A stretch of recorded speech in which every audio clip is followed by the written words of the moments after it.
Now, with Locked In, here's Parker Thune and Grayson Singleton.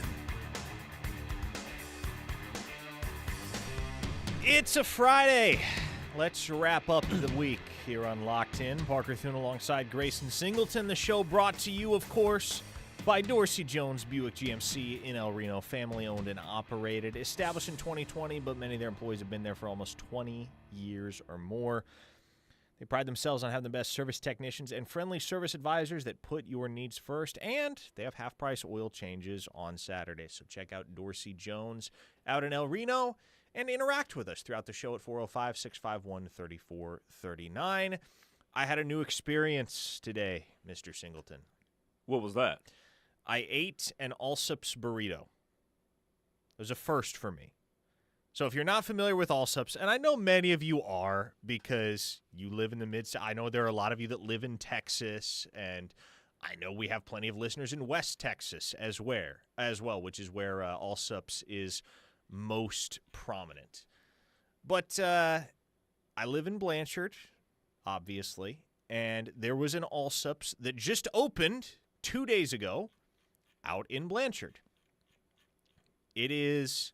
See, I thought it was the second location in the state of Oklahoma. The only one that I had ever seen before in Oklahoma was the Alps that's right off I-35 in Thackerville when you're right about to cross over into Texas. The border. Yeah. Yep. But apparently there are locations in McAllister and Eufaula, and I guess there's one in Davis now.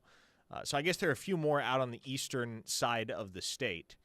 But Alps is very much like a locally iconic West Texas and New Mexico convenience store that serves these little fried burritos, which Drake astutely pointed out are technically chimichangas. Chimichanga? Yeah. But they're called burritos. They call them burritos. What's interesting is they also have chimichangas, which they call chimichangas, but they have the beef.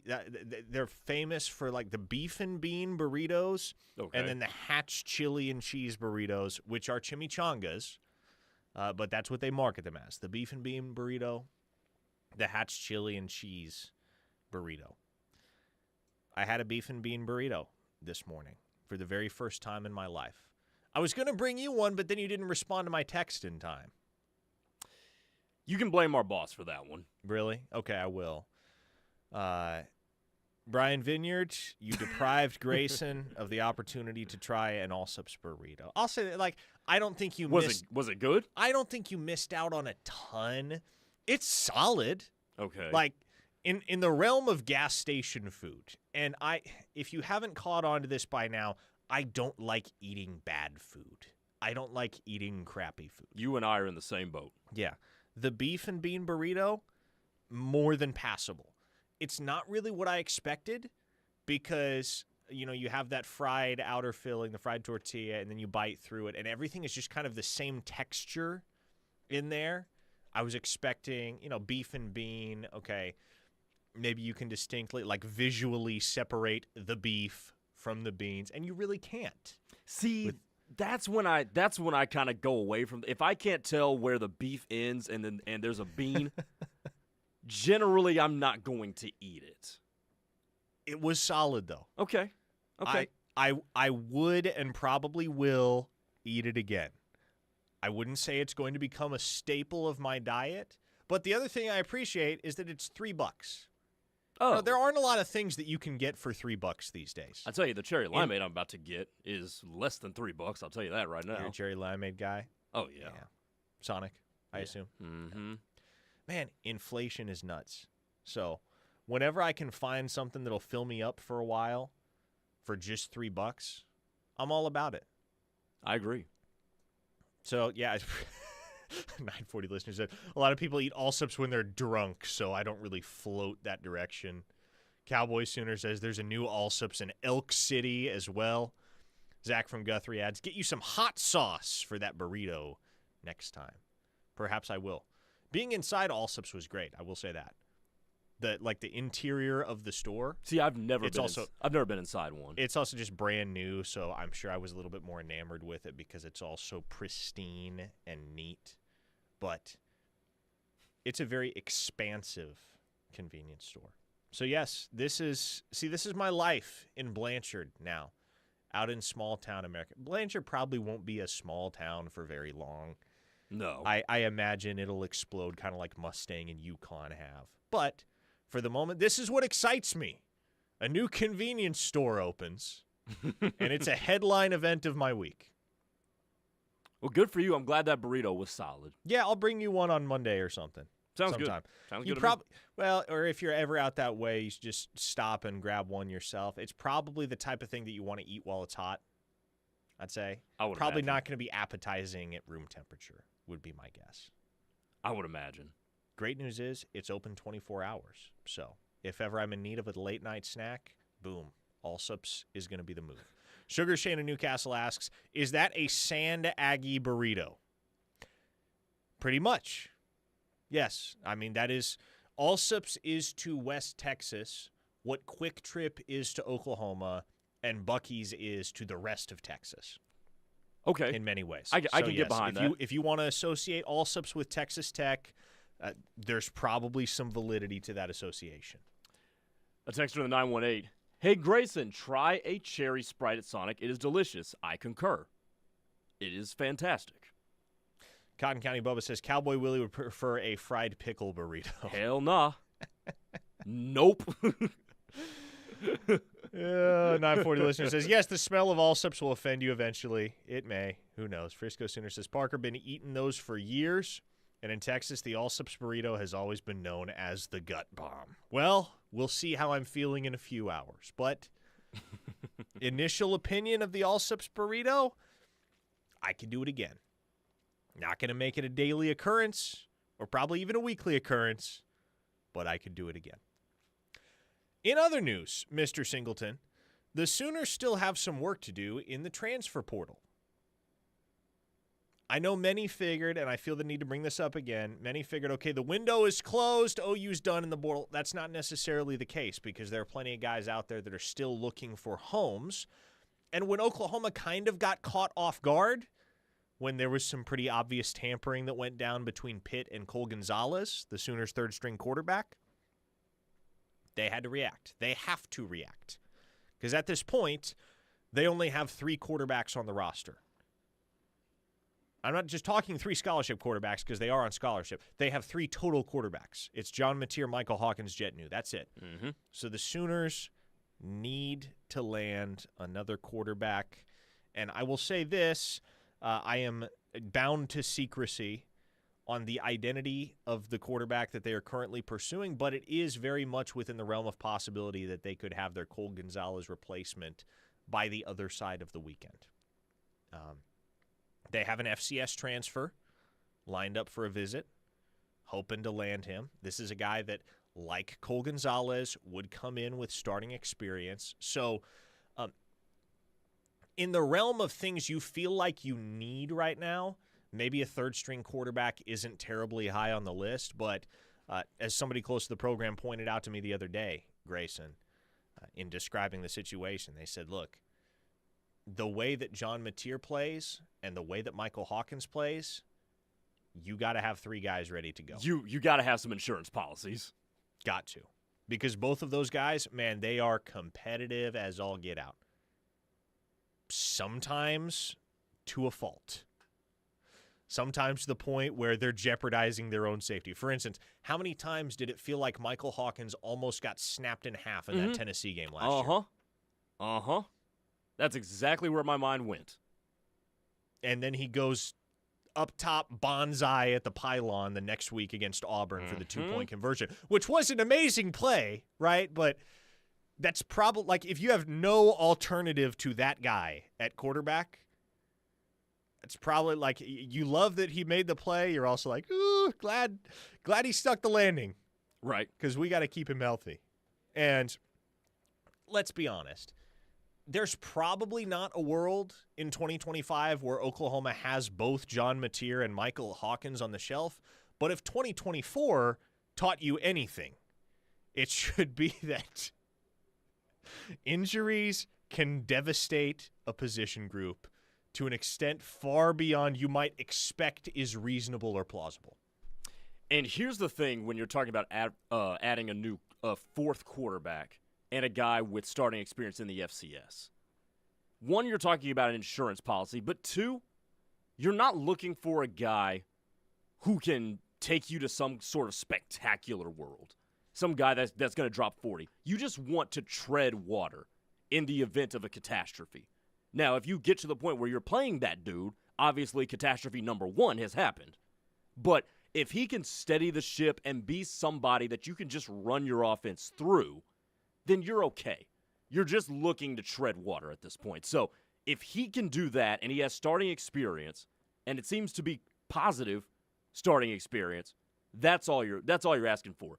We'll come to you at the cheap, be a guy that wants to sit behind people and be on the team and be that emergency quarterback. Mm-hmm. Simple proposition here. Hopefully you can get this done sooner rather than later. And this is also a guy that, like Cole Gonzalez, is not immediately aging out after the 2025 season. So you can also pitch it to him that, hey, be here for a year. And if you want to get out at that point, you can get out.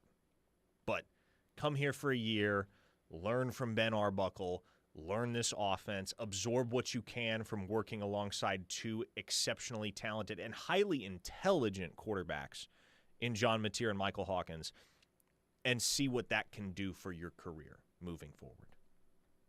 So that's going to be the sell. 405 listener says, Jaron Kanik can take some snaps. Okay, I have to bring this up. I saw this today, and I hung my head in disbelief. A regular listener sent this to me via the super secret Textoso line. USA Today, which when I was growing up, Grayson, USA Today was the newspaper that you could walk in pretty much any establishment, and there was a stack of USA Todays, right? Like any hotel that you went to, any restaurant that you went into, you could walk into the grocery store, there's a newsstand with USA Today newspapers on it. Yep. Suffice it to say, USA Today is no longer the bastion of journalistic tradition that it once was. Okay. Less than a powerhouse, to be certain, to the point that this was an article published yesterday by USA Today. I will read you the headline. Way too early mock draft 2026. AI predicts the entire first round.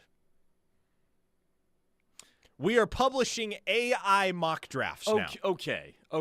So, I'm going to push back on that being an indictment on the fall of journalism or the fall on USA Today. Because it is kind of interesting, especially because AI is dictating a lot of what we do and is a real part of our lives. I mean, we use AI for so much. And look, they said, look, this is what AI is predicting. Take it or leave it. I don't see it's weird. It is weird. It certainly is strange. And if you guys at home listening to this think it's strange, I'm right with you. But I don't think it's an indictment against your journalistic standards to just throw that out there and say, hey, here's what AI thinks is going to happen. Folks, employ real people. Pay actual human beings for work. Do not allow AI bots to eventually take jobs, take roles from actual human beings. That is not good for society or the human race. We're actually going to end up at some point in time in Age of Ultron. Let's please not mechanize everything, especially journalism. This is not something I like to see. But the reason I bring this up, Grayson, is not so much because it's an AI mock draft, although I did want to, at the very least, acknowledge that because it's just bizarre that that's an article that we're running in 2025. But would you care to take a guess at who AI projects as the 30th overall pick in the 2026 NFL Draft? Is it somebody on Oklahoma's roster? It is somebody on Oklahoma's roster.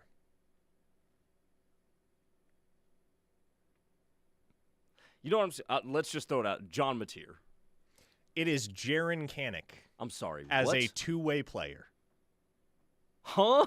I will read you the blurb, courtesy of AI. Move over, Travis Hunter. There's a new two-way star in town. Kanik played linebacker for 3 seasons at Oklahoma, but is making the switch to tight end for the 2025 season. He played on the offensive side of the ball in high school before switching with the Sooners, Now he'll be switching back and apparently thriving in the process. Perhaps Hunter's potential success as a rookie starts a trend, and the Bills take advantage of a 2-for-1 special.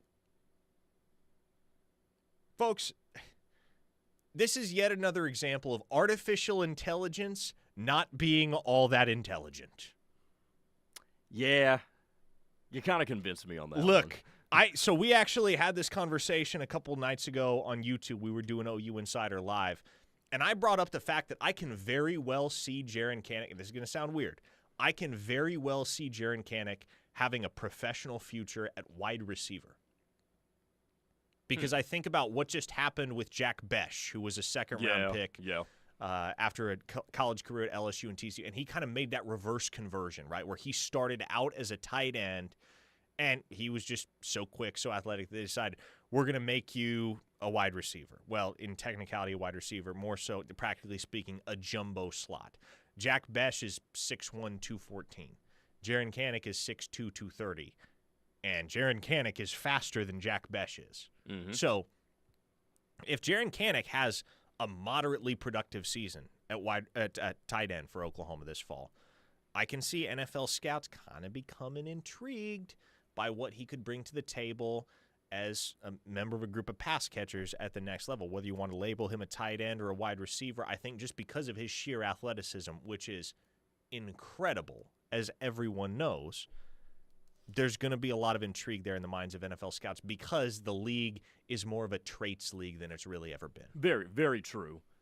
So, could Jaren Kanak be an NFL draft pick next season? Absolutely, he could. I think so. It could. Is he going to be the 30th overall pick of the draft? Absolutely not. A verified source on the text line. It's the death of our society. Grayson, you can tell, is a young. How did you get to that based off me just saying it's interesting?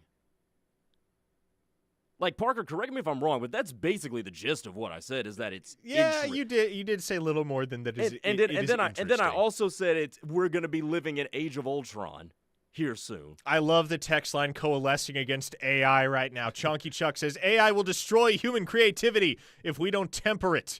Jeff from OKC says, I'm sold. I will have AI do my fantasy football draft order next season. No, Jeff, stop. Weston Sooner says, and thus the artificial of AI rears its head. It is fake. Spence in Tulsa says, got to give the robot credit for trying. A 580 listener says, boom soon, C-Mart here. Chill with the Kanak slander, Thune. You don't know WTF JK is going to do this year. Show me where I just slandered Jaren Kanak. I was about to say he did the exact opposite. Please. I just said Jaren Kanak could be an NFL draft pick. Which this time last year would not have come out of anybody's mouth. And I don't think it'll be coming out of many people's mouth at this time right now. Listen to any other radio station. I doubt they'll be throwing that take out on Jaren Kanak. And who knows? I could be an idiot. But I just as well could be onto something. Again, the NFL, a very traits league these days. Okay, we got to hit an opening timeout. We'll hit more of your texts coming up on the other side and continue talking OU football and Crootin, as well as portal action. Keep it right here on The Ref, the home of Sooner fans. Feeling stuck in your current home? Now is the best time to make a move. Home Creations is making home ownership more affordable with low interest rate opportunities and special financing. Don't wait. Live like a champion today. Call Holly at 405-364-9999 to find your dream home. 364-9999 means Home Creations. Considering refinancing your mortgage? Now might be the perfect time to start planning. With rates on the move, Stride Bank can help you determine if you may be able to lower your monthly payments, shorten your loan term, or tap into your home's equity. Stride's expert mortgage advisors will work with you to tailor a solution that fits your needs. With local roots and national reach, Stride Bank is your go-to partner for all your banking needs. Stride Bank, your trusted financial partner since 1913. Find out more at stridebank.com. Stride Bank, member FDIC, equal housing lender. For the professional, it's not enough to just possess knowledge. That's why at GMC, we seek to refine it, to wield its power, to redefine its boundaries, while pushing the limits. And we put this knowledge to the test in every GMC Sierra. by engineering each one to outperform your expectations. So you know you're getting precision and durability when you need it most. And that's what makes the GMC Sierra the truck worth knowing. We are professional grade. See your Oklahoma GMC dealers. The Ref is the home of Sooner fans and is once again your home for chaos. Every game-changing hit. Long fly ball to left. Track. Whoa. Gone. Every strikeout. Got him. Swinging. Every defensive gem. He caught it. He caught it. Every game. All year. The Ref has you covered. Catch Sooner Baseball host the Ole Miss Rebels this Friday at 6:30, Saturday at 4, and Sunday at 2 on the Ref and the KREF app. That twinge in your knee isn't going to wait until Monday, and neither do we. At Orthostat, we've expanded, so you get better hours, better facilities, and the same great care. Open 8 a.m. to 8 p.m., 7 days a week. Whether it's sprains, strains, fractures, or joint pain, from knuckles to knees and every joint in between, our same-day, affordable care gets you back to life faster. Visit OuchOrthostat.com to learn more. We all have someone we love, like the favorite lyric in our favorite song. You can't imagine life without them. Cancer screening tests can help keep the person you love around longer by detecting changes before cancer develops, or catch it early when it may be easier to treat. And many tests are available for free or are covered by insurance. It's time to sound like a broken record. Tell all your friends and family, I love you. Get screened. Visit cancer.org/getscreened to learn more. My name is Ariel. I moved to the U.S. at 19. I spoke no English and I struggled finding job opportunities. Everything I have, I owe to the Adult Literacy Center and getting my high school diploma at age 22. It was an honor helping you achieve your greatness. Now you're helping others achieve theirs. It inspires me. When you graduate, they graduate. Find free and supportive adult education centers near you at finishyourdiploma.org. Brought to you by Dollar General Literacy Foundation and the Ad Council. Wounded Warrior Project has been there for me since that first day in the hospital. They got me out of the house. They got me connected with other veterans, and they helped me face my PTSD. They support me and my family at every turn. And now I'm helping other warriors realize that they're not alone. Through our hands-on programs, supportive community, and ongoing advocacy, we help post-9/11 veterans realize what's possible. Learn more at woundedwarriorproject.org/possible.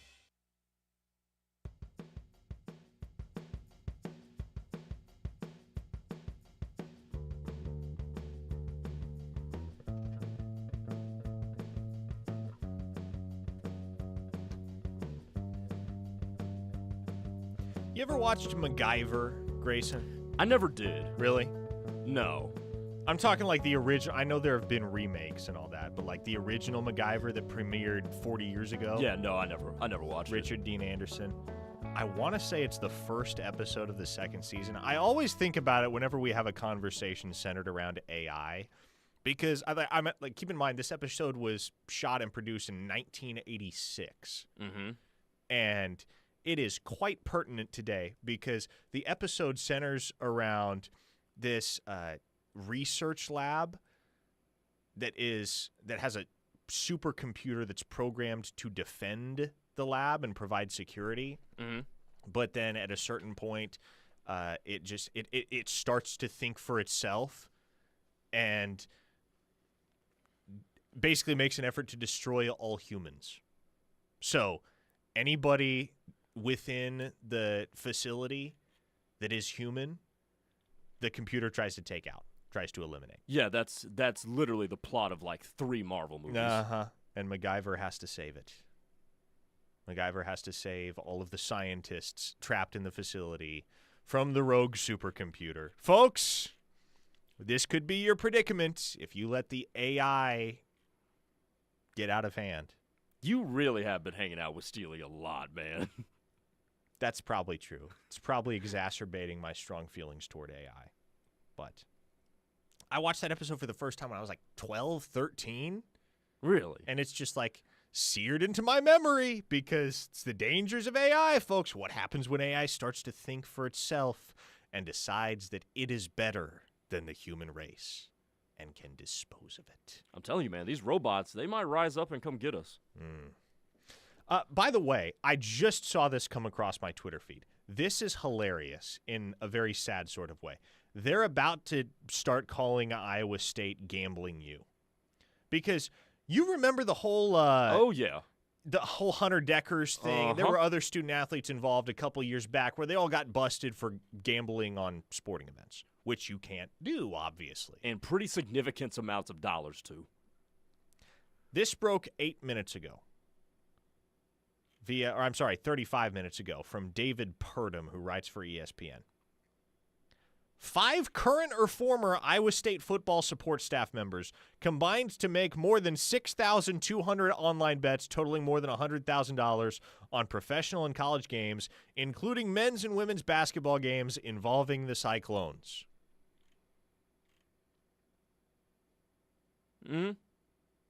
Here's what I'm wondering at this point, Grayson, because, okay, yeah, you hear that and you think, dang, what's going on at Iowa State?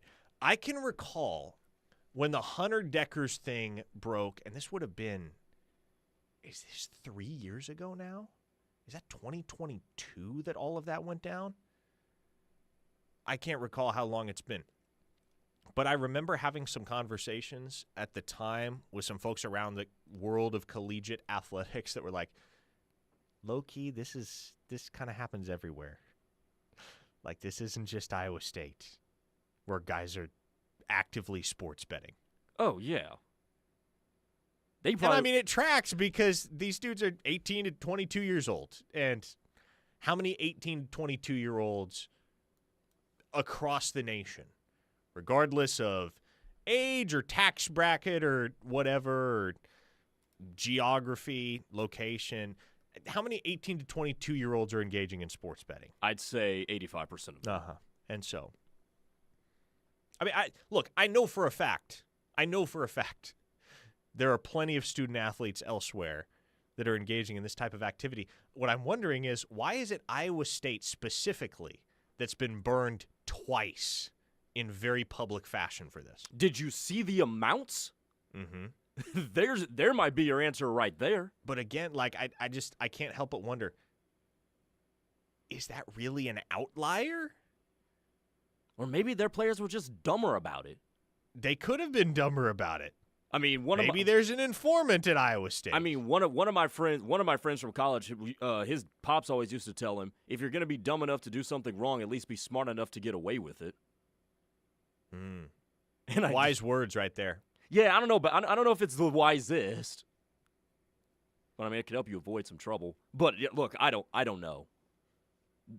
It's, to me, the only thing that it could come down to. Well, there was the LSU wide receiver a couple of years ago that I think as he was on his way to the NFL, got caught up with something like that. Really? Keyshawn Boutte. Okay, yeah. I mean, there have been isolated incidents here and there, but like the biggest the Alabama baseball coach a couple of years ago. Yes, the biggest two so far have involved Iowa State. What is in the water in Ames, Iowa? They got a mole up there? It's ratting out all the sports gamblers? Are other schools just doing a better? Are other teams just doing a better job of keeping all of those activities covert? Here's a theory for you, Parker. Geographically, Iowa is not an isolated state, but Ames, Iowa is kind of an isolated. It's kind of an isolated place. It's kind of doing its own thing. Mm-hmm. So you kind of got to be careful about those places because there's not a whole lot going on, so it'll be easier to pick up on stuff like that just because there's not a whole lot to cover it. So maybe that has something to do with it. Just a theory. Brian in Bixby says, Parker is slowly becoming the oldest 25-year-old in the world hanging out with Steely. I'm actually 26, Brian. Don't shortchange me. But yes, there's probably some truth to that. I was already somewhat of an anachronism before I started hanging out with Steely. Somewhat of a what? Anachronism. Anachronism? Yes. There's your vocabulary word for the day, I guess. Does that mean you're just kind of different than the typical? How about this? I will read you the dictionary definition of anachronism. The fact that you pulled that up that fast and I have no idea how to spell this word is kind of impressive. A thing belonging or appropriate to a period other than that in which it exists, especially a thing that is conspicuously old-fashioned. Oh, that's definitely you. Exactly. I'm well aware of this reality. I accept it for what it is. One-star Joe Bob from Louisiana. The way Grayson sounds on the radio, he could be the new MacGyver guy. Build a speaker out of a penny, wire, and piece of felt. Again, I have no frame of reference for MacGyver, so I'm going to ask you guys if that's a compliment or not. Dude, that's a great show. It's a great show. Okay. So dig into. I think you can access it on Amazon Prime or Prime Video, whatever they call it. Okay. Evan from Blanchard says, Hunter Deckers was Keon Brown's quarterback last year. Nice of that school to take gambling addicts and kids that can't read well. Tough, but fair. It's Iowa Western Community College. It's about half an hour from where I grew up. Is that where Hunter Deckers ended up? Yep, Council Bluffs, Iowa. We always referred to it, never mind, I shouldn't say that on the air. You have Omaha, and then right across the border, Omaha butts up to the Missouri River, and then just on the other side is Council Bluffs, Iowa. Council Bluffs, Iowa is quite a place. Is there an FCC watered-down version where you can say what you were going to say? I'm sure there is. I'll just suffice it to say, Council Bluffs, Iowa is not the most luxurious and or pristine of towns. Okay. We can go with that. Krabby Sooner asks, do any of our remaining running backs have breakaway speed, or did that leave with Sawchuk? Well, Taylor Tatum's got some breakaway speed. He's got to hold on to the ball and get into the open field before he can really use it. So there's that. But Jaden Ott has got some major bursts. I mean, You've seen that throughout his career at Cal. Javonte Barnes, man, like high school Javonte Barnes could kick it into fifth gear and run away from some dudes. He's been through enough injury-wise that I think you've kind of seen that aspect of his game limited a bit. And so probably not fair to have that expectation for him. But then Torrey Blaylock, the true freshman, is another guy that can really, really run. And for his size, man, Xavier Robinson's got some serious speed. He does. You saw it last year in the Alabama. I think he got clocked north of 22 miles an hour in that Alabama game. So all those guys in the running back room have some burst. If you regard one guy as a plotter, as it were, it's probably Javonte Barnes. But everybody else, man, you give them a crease, they can take it a ways. Especially the guy that's going to be given the boatload of the snaps and the boatload of the touches, that being Jaden Ott. I mean, that dude is slippery, and he can dust some people. Sooner Bump asks, did Humpty Dumpty, our former tight end, end up anywhere yet? I assume that's in reference to Devon Mitchell. I assume. I'm not sure where the Humpty Dumpty comparison comes into play. in terms of going from a 5-star to not being here anymore, he did have the great fall. He did have a great fall. Maybe that's it. Yes. It's looking like Louisville, I guess, for Devon Mitchell. Louisville, which okay, great. I mean, Louisville's not a program to sneeze at, though. No, they're not. They're relevant. Just man, at this point, it better work for Devon Mitchell at Louisville, because if it doesn't, his next portal destination is going to be somewhere like Sacramento State. Which, who knows? Maybe catching passes from Jaden Rashada will turn into a little something. Talk about somebody who had a great fall. The Jaden Rashada story is I'll tell you incredibly wild. I'm still low-key a believer in Jaden Rashada. I'm not. I don't blame you. Yeah, I don't think the ship has sailed on him being an NFL guy yet. It's got to click at Sac State, but if it does. I'm not 100% with you, just because, especially from the quarterback position, you having all these stops and all these conspicuous issues with your stops. Not character concerns, but just random weird stories. I don't know if that'll turn off NFL teams. I guess we learned a lot about what turns off NFL teams from quarterback standpoints this past weekend. But I still think he's an NFL talent. Reformed Sooner says, so far, burrito, MacGyver, and gambling talk, and we're halfway through the show. Welcome to off-season radio, Reformed Sooner. We are integrating as much football as we possibly can, as we do every day. Promise you that. To that point, Michael and Marlo says, I want more booty. General Booty. Has he found a landing spot? Mark that. Actually, I'm cutting that. Yeah, now, so I'll say this. If Oklahoma doesn't get the guy that they have lined up from the FCS ranks that they really, really want as their third quarterback on this roster, they don't get him, I've been told they're going to start looking at one-year guys that just need a home at this point. Who's familiar with the program and fits that bill right there? General Booty. The General. Hey, I'd be all for bringing him back. I'd be all for it. But things have to fall through with their current target first. Target singular. They have this guy from the FCS ranks lined up. And great text from Sooner287. Found OU's perfect portal quarterback. This one is from Mr. Singleton. It is former UTEP Miner, J.P. Pickles. J.P. Pickles can play a little bit. Man, I'm done with y'all. He's over it, folks. By the way, Jesse G, the other day when I was filled in for Plank and was doing that show with Josh, made a Netflix documentary cover. Give our listeners Photoshop, man, and it's game over. Well, it prompted me to ask him how he put that together, how he had the time on his hands to do that at 11:30 in the middle of the day. You know, when most people are at their jobs. I mean, hey, if you're on your lunch break and you're half decent at Photoshop, you can whip something like that up in 3 minutes. Evan from Blanchard said, next portal destination for Devon Mitchell is Golden Corral. Okay, I'm done. Y'all are vicious, man. Golden Corral doesn't hit like it. I almost went full Southern there. Golden Corral doesn't hit like it used to. I've never been to Golden Corral in my life. You're from Nebraska. I can't imagine there's Golden Corrals north of Oklahoma. No, I could be totally wrong with that, by the way. I'm pretty sure there are. Are there really? Yeah. You've never been to Golden Corral? No, I've never been to Golden Corral. I feel like everybody should have the Golden Corral experience at least once. Okay, I'll keep that in mind. Maybe I'll take the plunge at some point. Ever been to Western Sizzlin'? Nah. Okay, me neither. But I feel like Golden Corral and Western Sizzlin', I always hear them mentioned in the same breath. A verified source on the text line says FSU for Sawchuk.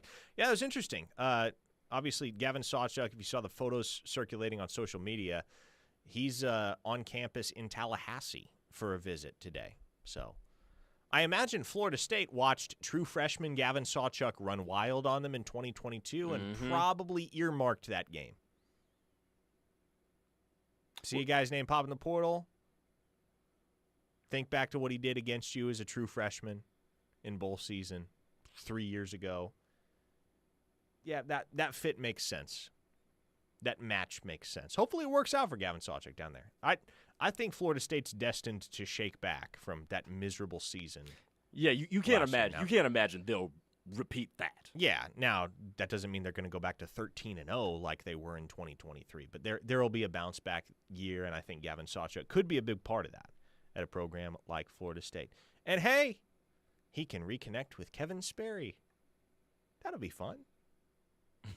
405-651-3439 is the Kimball-Meyer Chevrolet text line. More OU football, recruiting, and potentially buffet talk coming up next here on The Ref. The home of Sooner fans. Stay right here. This is Sooner linebacker Kobe McKenzie, and you're listening to The Ref, home of the Sooner fans. Home is where memories are made, where life happens and love grows. And at Armstrong Bank, we can get you there. Whether you're buying a home, refinancing, renovating, or taking advantage of your home equity, we're here to help you make your next memories. Home is wherever you're headed. For more information, visit an Armstrong Bank location near you. Armstrong Bank. Strength runs in our family. Member FDIC Equal Housing Lender. Hi, this is Lisa Talley, broker and owner of Aria Real Estate Group. Aria Real Estate Group is Norman's premier full-service commercial and residential real estate brokerage and leasing and management firm. With our team of real estate agents, specialized property managers, and in-house maintenance team, Aria is here for you in every capacity. Whether you're a seller, a buyer, an investor, or a renter, we can help. Please explore our website at ariagroupok.com. Aria Real Estate Group, the gold standard of real estate. At Meals on Wheels of Norman, we deliver more than just meals. We deliver connection, compassion, and care to homebound seniors right here in our community. But we need your help. Volunteer drivers are the heart of what we do, and just a little of your time can make a big impact. Join our team, make a difference. Visit MealsOnWheelsNorman.com or contact us at 405-321-7272 to sign up as a volunteer and start serving smiles today. Small businesses are the heart of America. But you don't have to go it alone. As the nation's largest nonprofit resource of expert business mentoring, SCORE has helped millions of entrepreneurs build their businesses for free. Get the connections, education, and guidance you need with SCORE. We're ready to help. Find a mentor today at score.org. Are you looking for a luxury apartment for rent in Norman? The Falls at Brookhaven offers stunning 2- and 3-bedroom spacious floor plans with large walk-in closets, washer and dryer hookup, and a fabulous kitchen in a well-maintained, calm environment. From plush carpet to sleek stainless steel appliances to a pool, 24-hour fitness, and 2 dog parks, the Falls at Brookhaven has it all. Call our locally owned and operated community at 405-701-8233 or go online to thefallsatbrookhaven.com for a free tour and see what living in luxury is like. Hi, everybody. Toby Rowland here for one of my favorite places to golf, the Trails Golf Club in Norman. The Trails offers great golf activities for the entire family. Men's and Ladies Golf Association events, summer junior golf for the kids, plus club fittings throughout the year. The Trails also has great family social events, monthly special dinners, plus holiday brunches and catering. When you're looking for the perfect place to golf, check out the Trails Golf Club in Norman. Contact Zane Alexander today at 405-364-3790 or visit trailsgolf.com. It's that time of year to get to the ballpark, and that's something to smile about. Craig and Straight Orthodontics wants to help you and your family every step of the way to a beautiful smile. Craig and Straight has 3 conveniently located offices in Norman, Mustang, and South Oklahoma City. Check out their website at craigandstraight.com or give them a call to schedule your free consultation. You'll soon be on your way to a smile that you have always wanted. At Craig and Straight Orthodontics, we want to see you smile, Oklahoma. Remember, always be generous with the nutmeg. Just eyeball it. Okay. Mom's wisdom has served you well, but now it may be your turn to guide her. Hey, I'm worried about Mom. She keeps forgetting her famous sweet potato pie recipe. Some things come with age, sis. And some don't. Knowing the early signs of Alzheimer's in a loved one will help you make the best decisions for your family. Visit 10signs.org to learn the signs. Brought to you by the Alzheimer's Association and the Ad Council.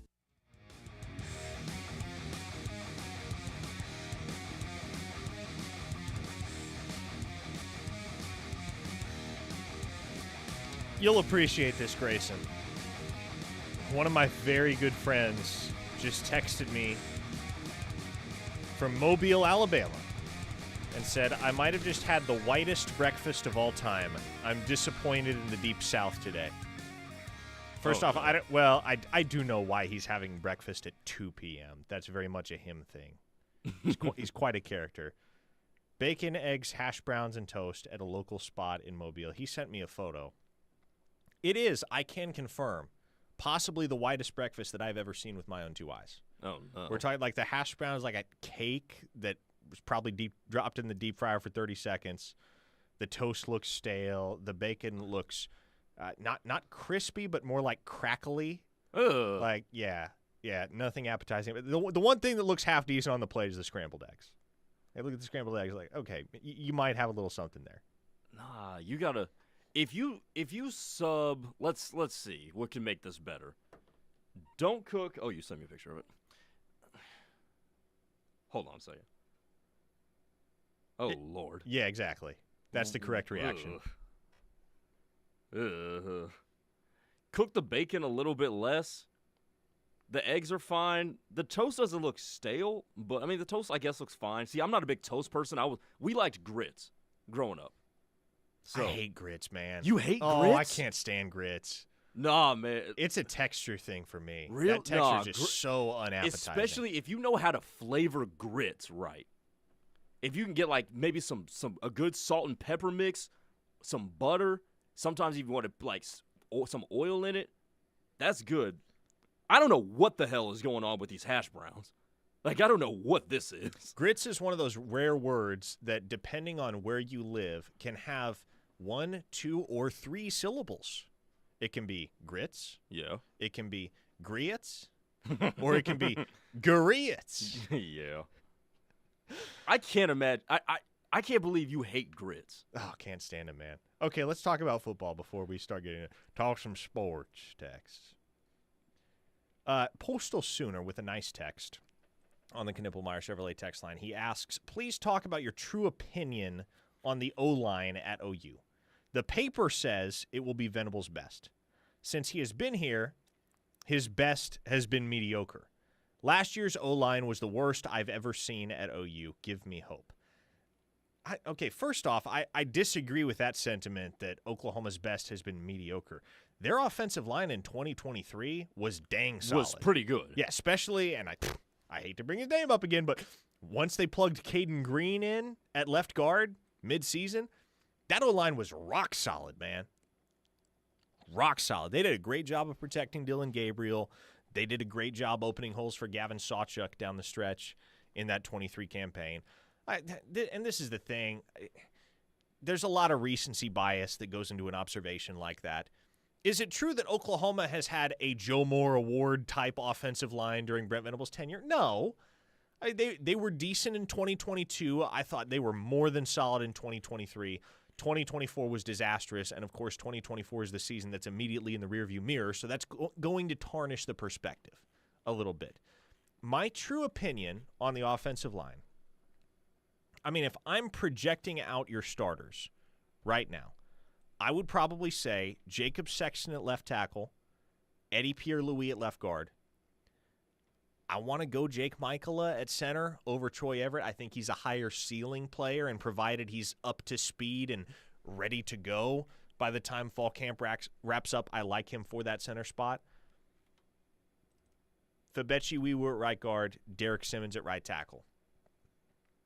I don't think that is an offensive line that is setting the world on fire, necessarily. But I think that is more than good enough to get the job done in the SEC. More than good enough. That is an above-average 7 or 8 out of 10 offensive line for me.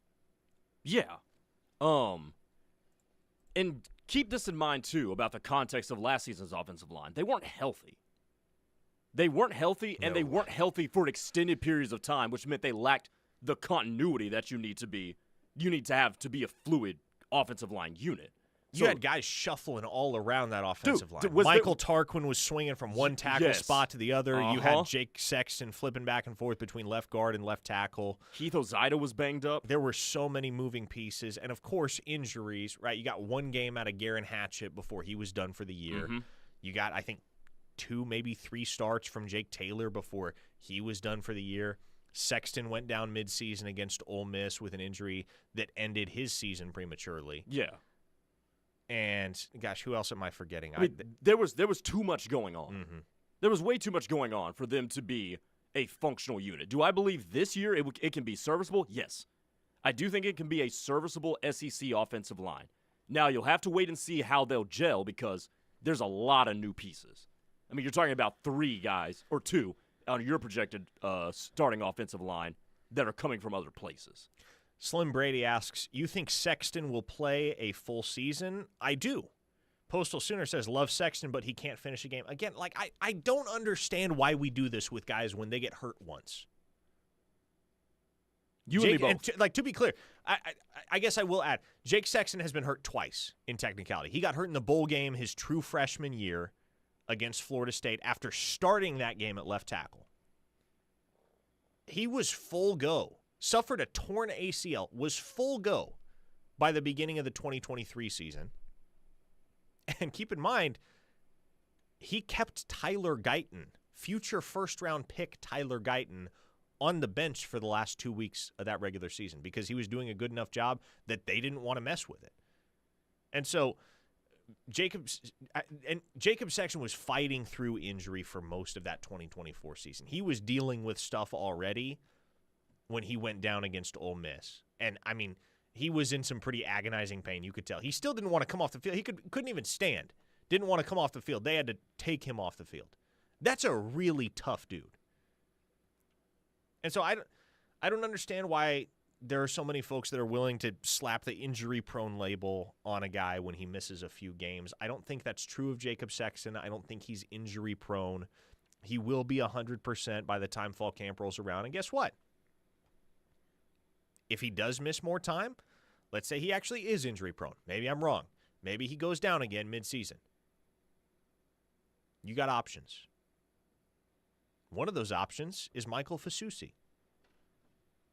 If Jake Sexton gets hurt, you can do a whole heck of a lot worse than getting the number one offensive tackle in the nation in the 2025 recruiting class on the field as a true freshman, especially because, by all accounts, he has been excellent since arriving at Oklahoma, ahead of the curve from where they imagined he would be. And that's the thing about this year, too. The depth behind the projected starting five, I think, is a lot better, given the way that Fasusi and Ojo, or not Ojo, Foje, pardon me. There you go. Ryan Foje. Given the way they've come along, I think gives you a bonus there. And by the way, you've got year two of Logan Howland, too. I think you'll be okay behind the guys that we project to start. Logan Howland is a guy that gets forgotten about easily. But he's, like, regardless of what happens with Fasusi in fall camp, I think the safe bet is that Logan Howland is your second-string left tackle when the season opens. You would imagine. So, if there's a world where Jacob Sexton has to miss time, it's kind of pick your poison, you know? Do you want to go with the guy that's probably the higher ceiling option in Michael Fasusi? Or do you want to go with the guy that was thrust into action a lot earlier than he probably expected last year? Had to experience a trial by fire, got torched at times, but got better from it. Logan Howland is that for Oklahoma. So I think what Oklahoma has depth-wise on the offensive line moving ahead into the 2025 season makes me feel a whole lot better, because that was the one thing that they did not have in 2024 that was obvious. It was like, once the dominoes started to fall, once the injuries started to pile up, you started to get really, really antsy about what the line was going to look like for the rest of the season, because there were hardly any experienced options to go with. You had to throw Heath Ozaide into the starting lineup for the first time out of necessity. You had to throw Logan Howland into the starting lineup for the first time out of necessity. If you experience injuries along the offensive line this year, you're not going to have to send a guy into the fire for the very first time like that. And it's especially helpful when you have dudes that can play multiple positions, as Oklahoma has several of right now on this offensive line. Most notably Jake Michaela, whom they brought in. Troy Everett has played a ton of center for Oklahoma. Regardless of whether Michaela wins that job or not, if you lose a guard at some point, Jake Michaela can slide right into that spot. And Troy Everett just stays put at center. Mm-hmm. So, to answer your question in a lengthy sort of fashion, I feel good about Oklahoma's offensive line. I wouldn't say I feel great about Oklahoma's offensive line, but I think similar to 2023 in many ways, that's a group that should be solid. They should be above average, and provided they stay healthy, I love what Oklahoma has in the backfield in Jaden Ott and Javonte Barnes and Xavier Robinson and Taylor Tatum, not to mention Torrey Blaylock. I think they're going to be the most effective that they've been since 2022 when it comes to running the ball.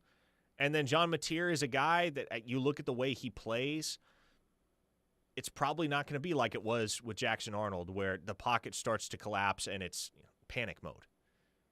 John Mateer is a guy that is well-versed in going off script and can make plays outside the pocket and can improvise, and he's very, very good at it. So I don't have any major concerns right now with Oklahoma's offensive line. If the injuries start piling up in fall camp, I don't know, maybe I feel differently. But if Oklahoma has a weakness right now on their roster moving into 2025, I certainly don't believe it's the offensive line. Hey, thanks to all of you for interacting throughout the show and throughout the week here on Locked In. Very eager to get back in the office on Monday, talk some more OU football and crootin with you. Who knows? Maybe Oklahoma will have added another portal quarterback by then. We shall soon see. For Grayson Singleton, I am Parker Thune. We're calling it a week here on Locked In. We will turn things over to Teddy Lehman and Tyler McComas for The Rush.